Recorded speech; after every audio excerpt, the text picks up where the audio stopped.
किया, मक्षर जैसा रूप बनाया, यानी छोटे बने। मसक समान रूप कपिधारी, लंकई चले सुमिरि नरहरि, यानी अपने प्रभु जगत नारायण परमात्मा श्री राघवेंद्र सरकार का ध्यान किया और मक्षर का सा रूप बना करके, छोटा रूप बना करके लंका में प्रवेश करने लगे। लंका में जैसे ही प्रवेश करने लगे तो लंकिनी नाम की एक महाभयानक राक्षस पहरा दे रही थी, सन्मुख आ गई और कहने लगी कहाँ जा रहा है? नाम लंकिनी एक निशिचरी, सो का चले सी मोही निंदरी। हमें निंदित करते हुए लंका में घुस रहा है। लंका में नहीं जाएगा अब तू यमपुरी जाएगा मक्षर।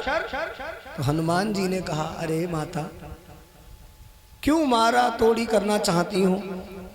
तुम यहाँ क्यों पहरा दे रही हो? तो कहने लगी मैं पहरा देती हूँ, मैं लंका की देवी हूँ और मेरा काम है कि मैं चोरों को पकड़ पकड़ करके खा जाती हूँ, मैं चोरों को खाती हूँ। मोर आहार जहां लगी चोरा, कोई भी चोर लंका में आता तो मैं से चबा जाती हूँ। तो हनुमान जी ने कहा तुम झूठ बोल रही हो, यदि तुम चोरों को खाती होती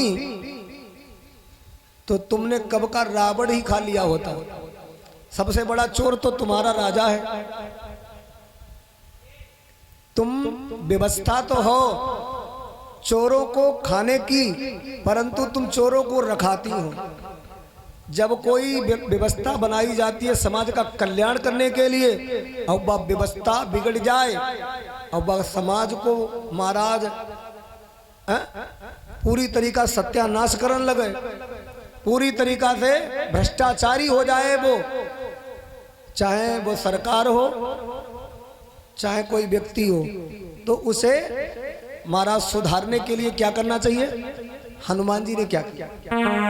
अरे मुठी काटे महाकपि हनी, रुधिर बमति धरनी धन।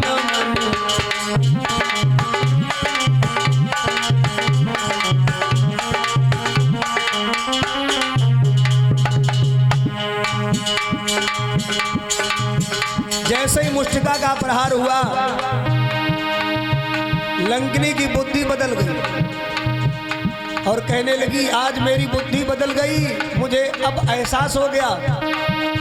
तात मोर अति पुण्य बहुता, देखऊ नयन राम कर दूता।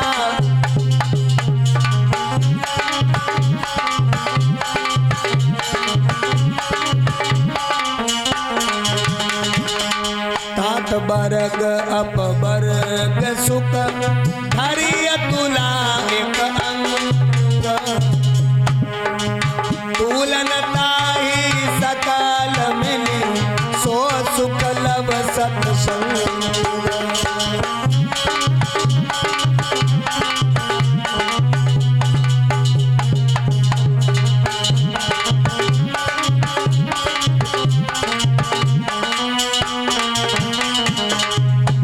और वही लंकिनी जो रोक रही थी अब क्या बोली?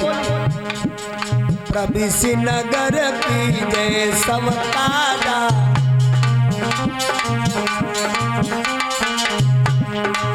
प्रभिस नगर की जय सब काजा। हृदय राखी कौशलपुर राजा।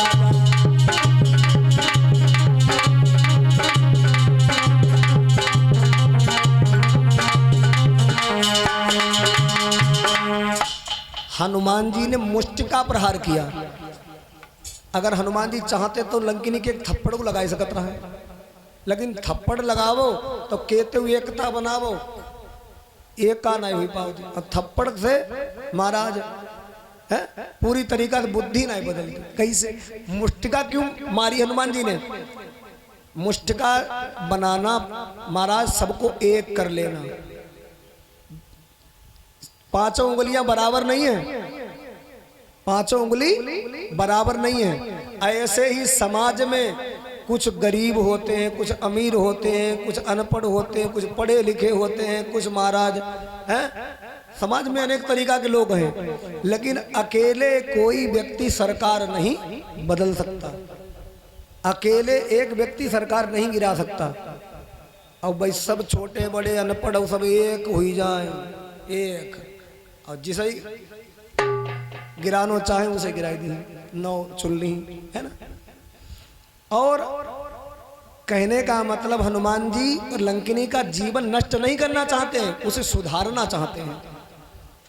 कोई भी सरकार जब ज्यादा गरीबों को सताए, वो अच्छा कार्य ना हो पाए, तो जनता क्या करती है, एक आकर के सरकार गिरा देती है, और गिराने के बाद नई सरकार चुन लेती है। नई सरकार अच्छा काम करती है, जब वो खराब चलने लगती है तो उसे भी गिराने की सामर्थ्य सरकार को महाराज जनता के अंदर है, एकता में है।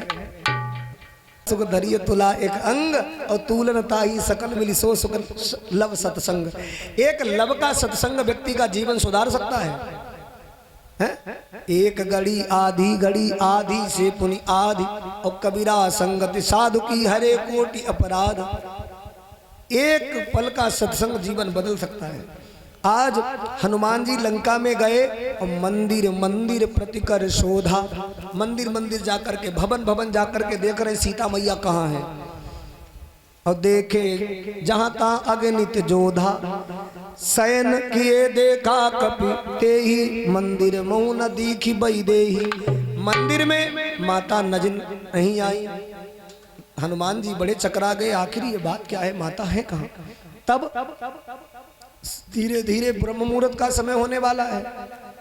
एक भवन बना ऐसा है जिसमें शंख चक्र गदा और दरवाजे पर लिखा है राम।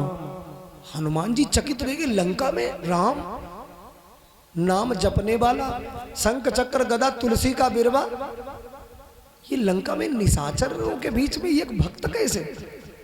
चक्कर खा गए। भवन एक पुनिधि की सुहावा, हरि मंदिर तहाँ भिन्न बनावा। रामायुध अंकित ग्रह शोभा वरनि न जाई, नभ तुलसी का वृंद तहाँ देखी हरस कपिराय। भक्त को प्रसन्नता तब होती है जब महाराज भगवान का कोई भक्त मिल जाता है। ध्यान रखना, पहले के मकान और भवन जब बनते थे पुराने जमाने में, तो अपने मकान के दरवाजे के ऊपर क्या लिखाते थे, सुस्वागतम, सीताराम, राधे श्याम, गायत्री मंत्र लिखवाते थे। मंगल भवन अमंगल हारी, द्रभूष दशरथ अजर बिहारी, मकान के ऊपर लिखवाते थे। लेकिन जब कलयुग ये चीजें बहुत कम ही लोग लिखवाओ, जो भक्त हैं, जो सत्संग सुनत रहा, नहीं सीधे कस्बा में हम तो देखो है लिखो, सीधे लिखवाओ कुत्तों से सावधान। हालांकि रात उसमें आदमी है, कुत्तों से सावधान कर रहे हैं। तो मैंने कहा कि आजकल लोग कुत्तों से कितना क्यों महाराज प्रेम करने लगे। तो भाई एक सज्जन कहने लगे आदमी पर से भरोसा उठ गो, क्योंकि आदमी जैसा दिखता है वैसा होता नहीं है। कुत्ता जरूर कुत्ता है, लेकिन कुत्ता वफादार हो रहा है। आदमी महाराज कुत्ता से ज्यादा बेकार हो रहा है, ये स्थिति हो रही है। ध्यान रखना। तो हनुमान जी ने सोचा अब आ ही चुके हैं, थोड़ा मुलाकात मिलन कर लेते हैं। अब खड़े हो गए दरवाजे पर, भेष बदल करके निकलेगा ना कोई इस भवन से बाहर। और उसी समय ब्रह्म मुहूर्त में भविष्य का तो रोज का नियम था, जागे भविष्य तो जगे तो मुख से क्या बोले, राम राम राम राम राम, ऐसे कहा। राम राम तेई सुमिरन कीना, हृदय हरस कपि सज्जन चीना। आजकल के हम लोग कह देते ना, हमें वो सज्जन मिले थे, हमेरी उन सज्जन जी से बात हुई। सज्जन कहते किसे हैं, सुंदरकांड में लिखा है, सज्जन वो होता है जिसके मुख से राम नाम निकलता है। राम नाम तेई सुमिरन कीना, हृदय हरस कपि सज्जन चीना। यही सन हटि करिहूं पहचानी, और साधु ते होई न कारज हानि। हनुमान सोचते हैं कि हम इनसे थोड़ी जान पहचान बना लेते हैं, फिर हमारे कार्य में और थोड़ी सहायता हो जाएगी। अच्छा, जैसे ही दरवाजा खुला, महात्मा बाहर खड़े, हाथ जोड़ के भीषण ने कहा अरे भाई मुनिवर, आप दरवाजे के सामने खड़े हैं, कहां से आपका आगमन हुआ है, कौन है आप? तो कहा कि हम तो परिचय बाद में बताएंगे, लेकिन पहले तुम बताओ, लंका में रहते हो, क्या तुम राक्षस कुल के नहीं हो? क्या रावण के कुल खानदान में तुम गिने नहीं जाते? भविष्य ने कहा रावण के कुल खानदान के ही हम हैं, हम रावण भैया के सगे भाई हैं। हनुमान ने कहा सगे भाई? और फिर लंका में रह कैसे लेते हो ये इतना सब कुछ राम नाम बोल करके? यहाँ तो राम नाम बोलने वाले को पाबंदी है। तो भविष्य ने कहा हम ही मालूम जैसे हम रहते हैं। कैसे रहते हैं? हम रहते हैं, और सुनहु भविष्य, भविष्य कहते हैं हम ऐसे रहते हैं, सुनहु पवन सुत रानी हमारी,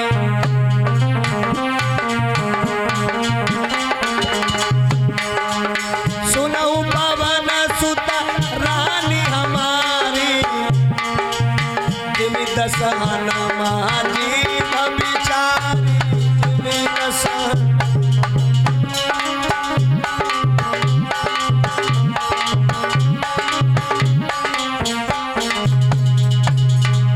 सुनऊ पवन सुत रानी हमारी, जिमि दसहनमा जीव बिचारी।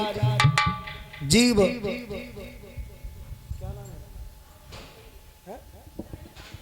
भगवान सर्वदा सुखी रखे, कल्याण हो, दया दृष्टि बनी रहे। ध्यान रखना मेरे भगवत प्रेमियों।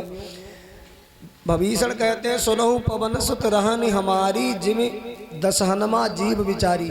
जैसे 32 दांतों के बीच में जीव रहती है, हम लंका में ऐसे रहा थे राक्षसों के बीच में। हनुमान ने कहा चिंता मत करो, हम समझ गए तुम कितने कोमल हो, कितने हृदय के पवित्र हो। जीभ जो होती है ये साधु का रूप होती है, और दांत जो होते हैं राक्षस का रूप बताए गए। जैसे दांत में कोई चीज फंस जाए, भोजन करते समय तिनका कछु फंस जाए, साग पात फंस जाए, तो जीभ चैन नहीं पड़ती, जब तक निकाल ना दी, जब तक निकाल ना दी तब तक महाराज मुंह में रुकेगी नहीं, इधर से उधर बार बार वहीं पर पहुंचेगी जहां पर तिनका दांत के अंदर फंसा है, और उसे निकालने की कोशिश करेगी। क्यों? क्योंकि बाग कल्याण चाहता कि ये दांत खराब ना हो जाए। इसलिए गुटखा खाने वाले की गुटखा कहीं ना कहीं दब जाता होगा, हम तो नहीं मालूम।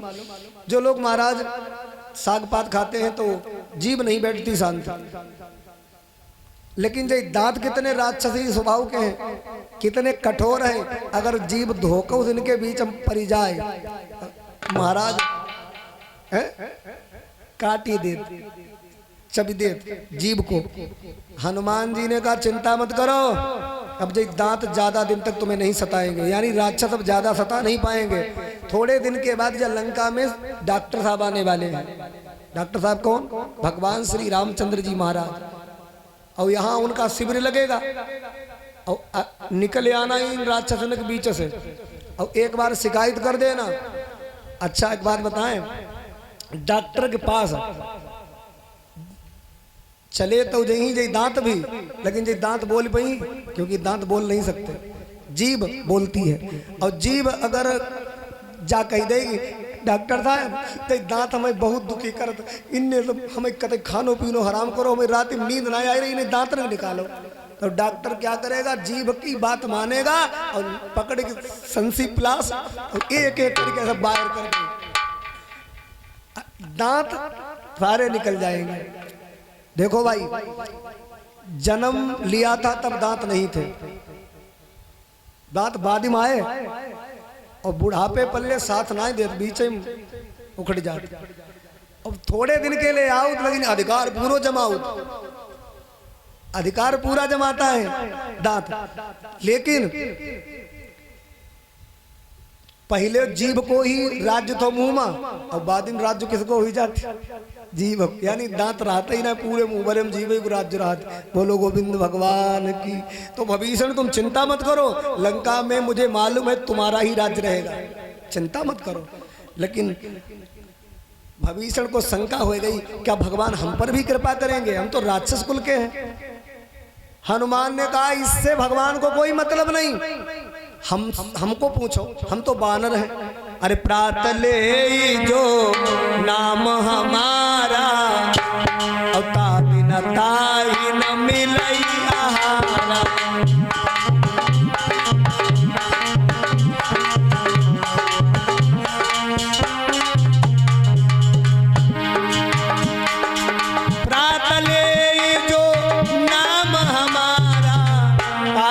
ताई न मिलई आहारा।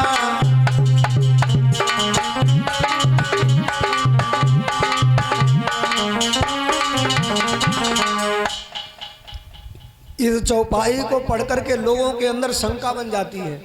एक जगह हम कथा कहने गए तो एक सज्जन हमसे पूछने लगे, गुरुजी का हनुमान जी को सवेरे सवेरे नाम नहीं लेना चाहिए? तुमने मना कौन कर रहे हो? बोले वो सुंदरकांड में लिखा है, प्रात ले जो नाम हमारा, तादिन ताहिन मिले आहारा, उसे भोजन नहीं मिलता है। तो हमने कही जा बात हमसे काहे पूछा? ना तो उस कल सवेरो दूर, ना तो हनुमान जी को नाम दूर, सवेरे उठो नाम लेके देखो, देखे ना भोजन मिले। तो बोले महाराज जी अरे ये बात है ना, आप हमें आप बताओ कि आपका अनुभव है, आप तो राम कथा कहते हो, आप अपना अनुभव बताओ। तो हमने कहा देखो भैया, हमारा तो रोज का नियम है, सवेरे उठ करके स्नान ध्यान करके और हनुमान जी का चालीसा करता हूँ, हनुमान जी का नाम लेता हूँ। हमें तो इसो कुछ लगते ना, लड्डू पेड़ा दही जलेबी बालू शाही रसगुल्ला खोया चीनी दूध मलाई सेब संतरा अंगूर नाशपाती केला समोसा, जिस सब तो आगे पीछे रात भैया खाद खाद परेशान, इतनी सेवा सत्कार होता है सब उन्हीं के नाम से। तो बोले महाराज जब आप तो जा बता ही रहे हो, फिर इसमें सुंदरकांड में ऐसा क्यों लिखा? तो हमने कहा सुनो भाई, हनुमान कहते हैं मेरा भक्त बन करके आहारा ना खाए, आहार खाए। आहार होता है शुद्ध शाकाहार, आहारा होता है मांसाहार। मांस ना खाए, किसी की हत्या ना करे, अपराध ना करे, नहीं तो फिर मेरे कोप से नहीं बचेगा। जैसे गांव गली में कोई आता है तो कहता भैया कोई अच्छो भलो परिवार बतावो, लड़का बतावो, दिखाई दे 2-4 जगह, लड़का तो पसंद आएगो, लेकिन लोग कहते भैया लड़का ठीक है, लड़का ही ठीक है, लेकिन जैसा पियत खाते हैं। दूसरी जगह देखो इनके तीर भाई देख लो, ज्यादा जमीन ना है, ज्यादा प्रॉपर्टीदार ना है, लेकिन जो लोग खाद पियत सही है। तो एक खाद पियत अब एक पियत खाद, अंतर हो गया। मदिरा पान करते हैं और भक्ष खाते हैं, ये है पियत खाद और ये है खाते पीते। तो कहने का मतलब आहार और आहारा में यही अंतर है। हनुमान जी ने पूछा भाई अब मुझे ये बताओ सीता मैया कहाँ है? भविष्य ने कहा अशोक वाटिका में बैठी है। हनुमान जी ने पूरा दिन जो है छिप करके बिताया, बानर का भेष बना करके पेड़ पौधों पर लटक झटक के पूरा जीवन महाराज दिन जो है बिता दिया। जैसे ही धीरे धीरे धीरे धीरे शाम होने का समय आया तो हनुमान जी जो है एक पेड़ पर चढ़ गए, जिस पेड़ के नीचे मैया सीता बैठी हैं। तो तरु पल्लव मारा लुकाई, करई विचार करो का भाई। सीता के पास पहुंच गए, सीता मैया के दर्शन कर लिए, मनी मन प्रणाम कर लिया, लेकिन अब हमें मौका मिले जो हम परिचय दें।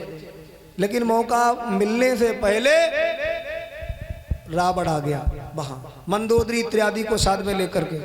तेई अवसर रावण तहाँ आवा, संग नारी प्रिय संग नारी बहु किए बनावा। और रावण ने आते ही सीता को धमकाया, हे सुंदरी, ये देवी मेरी तरफ देखो। कहे रावण सुन सुमुखी सयानी, मंदोदरी आदि सब रानी। हमारी जितनी रानियां हैं वो सब तेरी दासी बनकर के तेरी सेवा करेंगी, लेकिन तू एक बार मेरी तरफ देख तो ले।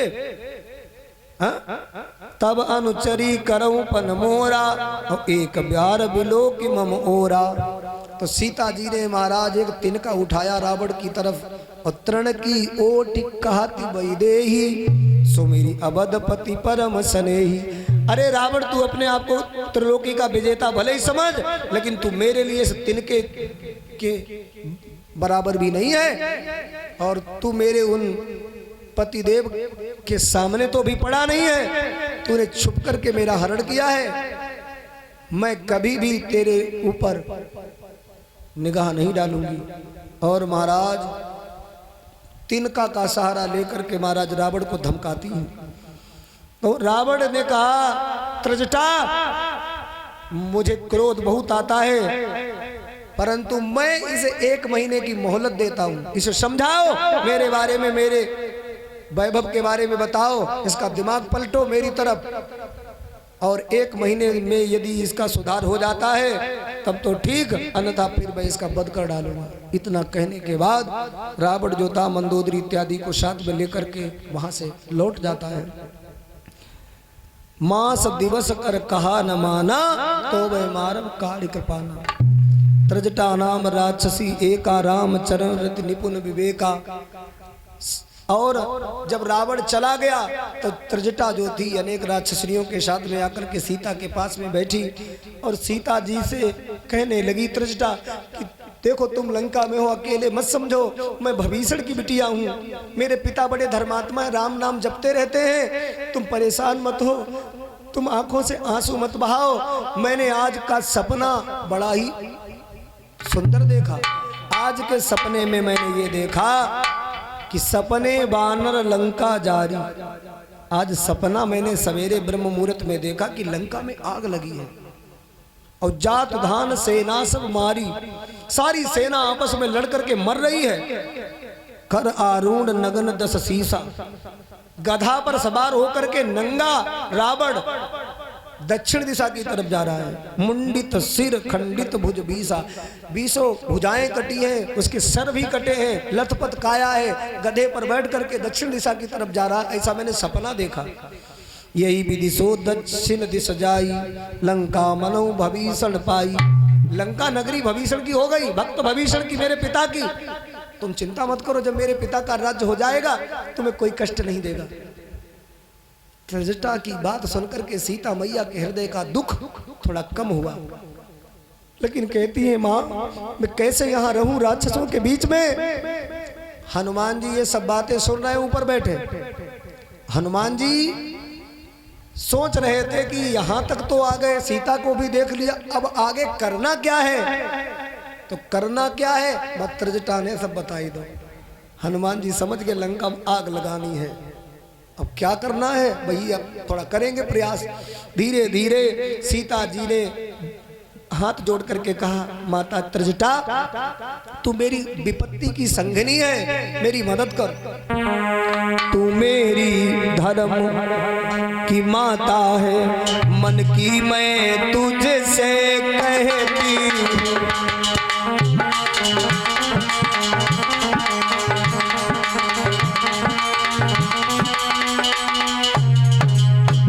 पति भी रहे विपत्ति सहे ते सहित, पूरी तरह आज मर चुकी।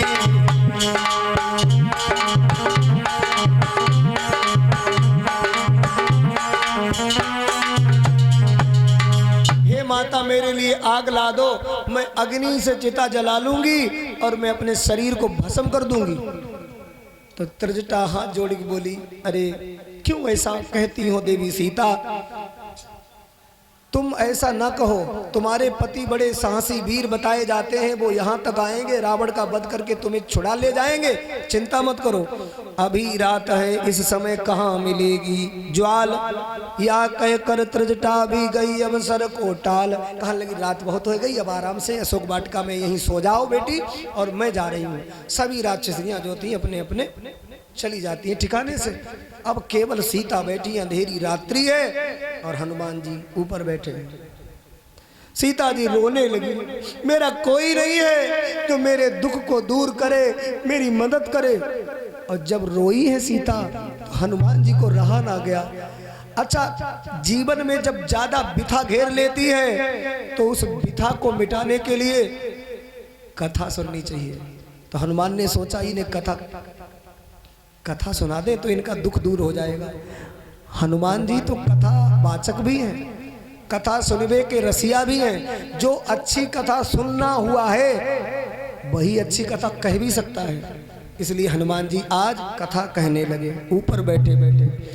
रामचंद्र गुण भरने लागा, सुनतई सीता कर दुख भागा। और बोले हैं हनुमान जी महाराज, अरे राम कहानी सुनो रे राम कहानी, राम कहानी सुनो रे राम कहानी, राम कहानी।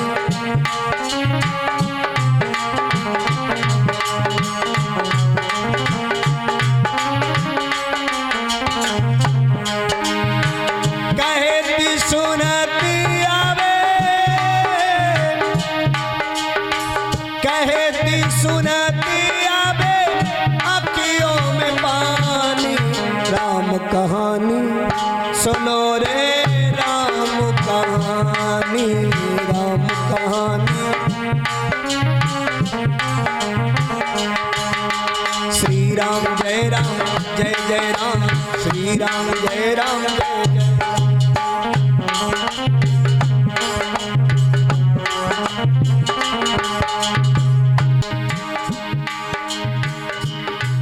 दशरथ के राज दुलारे, कौशल्या की आंख के तारे, बेसूरी वंश के सूरज और रघुकुल के उजियारे।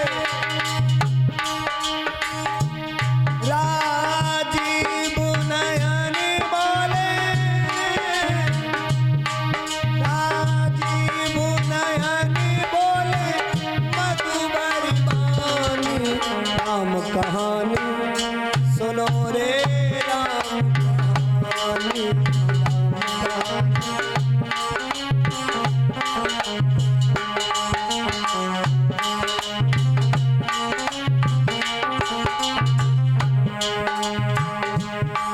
शिव धनुष भंग प्रभु करके ले आए सीता वर के,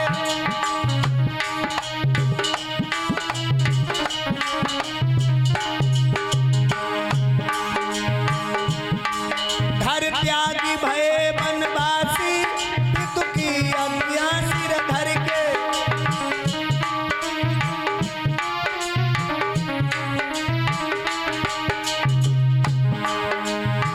लखन सियाले संगी, लखन सियाले संगी छोड़ी राजधानी, राम कहानी सुनो रे राम कहानी, राम कहानी।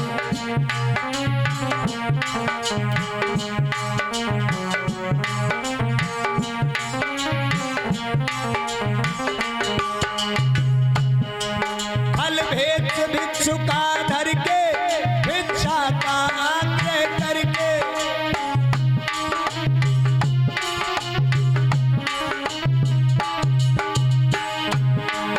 उस जनक सुता सीता को छल बल के ले गया हर के।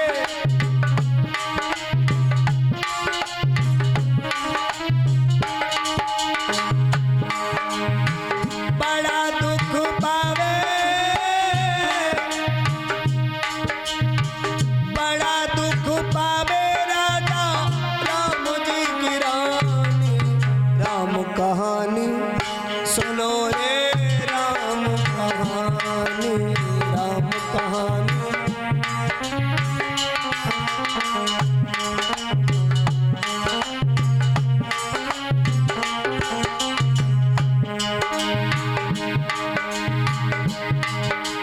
और उसी समय बजरंगबली बाबा हनुमान जी ने मुद्रिका को नीचे गिराया और परिचय देने लगे, क्या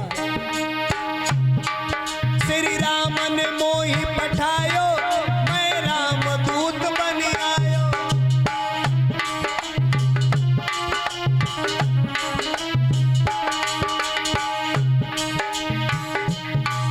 उस जनक सुता की खोज में मैं रघुबर को संदेशो लायो।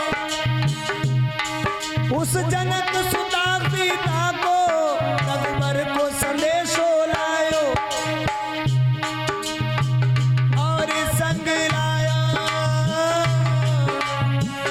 और संग लायो प्रभु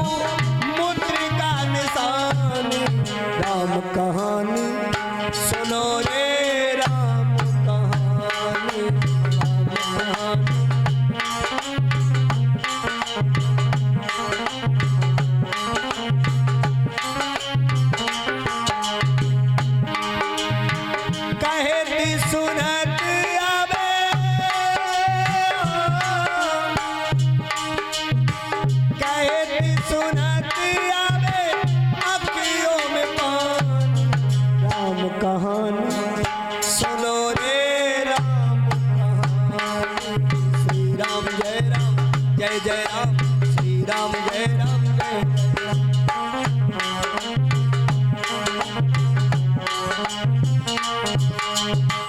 रामचंद्र गुरु बरने लागा, सुनतई सीता कर दुख भागा।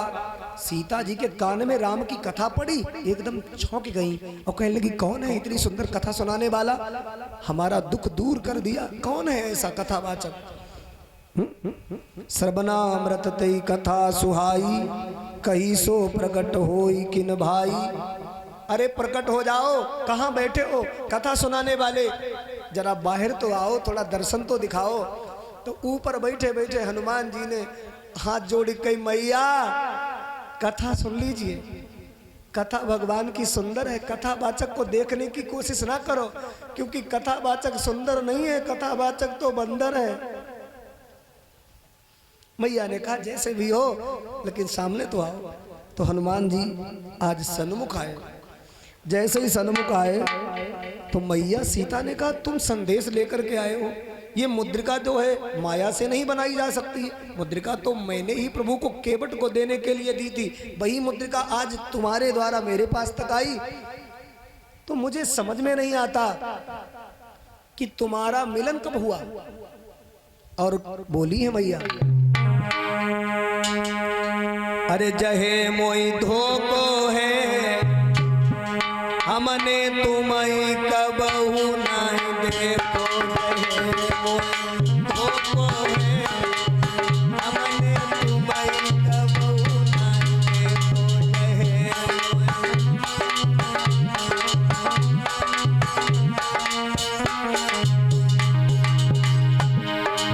जब बारात लेके गए थे मेरे प्रभु, उसमें तुम नहीं थे। अरे नाई देखो मैंने जनकपुरी में,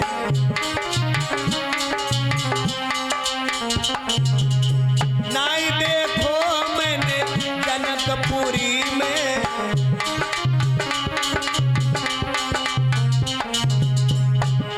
जहाँ मेरो माई को है, हमने तुम्हें कबहू नहीं देखो। जय मोय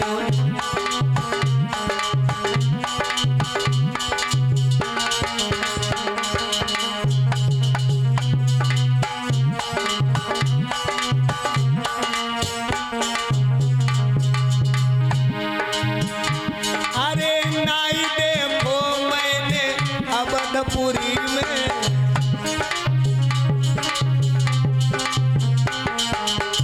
नाई देखो मैंने अवधपुरी में।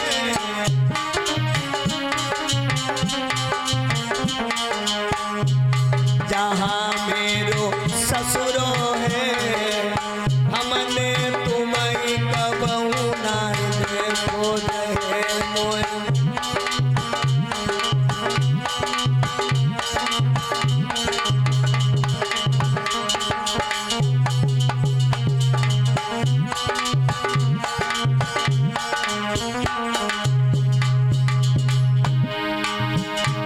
अरे नाई देखो मैंने पंचवटी में,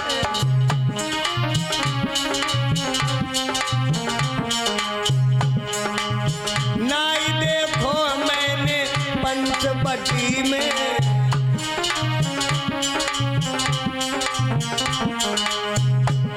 जहाँ मृग मारो है, हमने तुम्हें कबहू नहीं देखो। जय